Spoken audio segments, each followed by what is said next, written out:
Gli utenti della rete promuovono il Veneto come destinazione turistica, dandogli un voto complessivo pari a 7,5 su 10. L'indagine affidata dalla Regione Veneto a CISET Ca' Foscari e Paesi Online vede alcune destinazioni fra le più votate: Venezia, Verona, Padova, Treviso, ma anche Cortina d'Ampezzo, Belluno e Auronzo di Cadore. Il voto complessivo esprime l'apprezzamento generale degli utenti nei confronti delle diverse località turistiche, ma scende quando si chiede di dare una valutazione su aspetti particolari come i trasporti, i servizi, la percezione della sicurezza.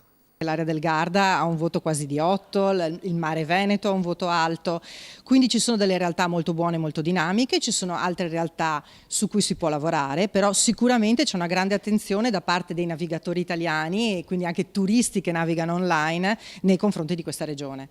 Promosso anche il Mare Veneto, la Pedemontana, le zone collinari e le terme euganee. Il Mare Veneto, secondo gli internauti, non è esclusivamente sole e spiaggia. Caorle, Bibione e Jesolo, le località più votate, sono apprezzate anche per i prodotti tipici, per la possibilità di fare sport e per le attività legate al benessere. Scontati i giudizi su Venezia, dove però gli utenti rilevano problemi sul fronte della ristorazione, dell'accessibilità per tutti, della sicurezza e dell'accoglienza. Venezia, come hanno detto i turisti e continuano a dirlo, è una città unica al mondo, quindi il voto ovviamente emozionale è sempre alto, viaggia tra il 9 e il 10.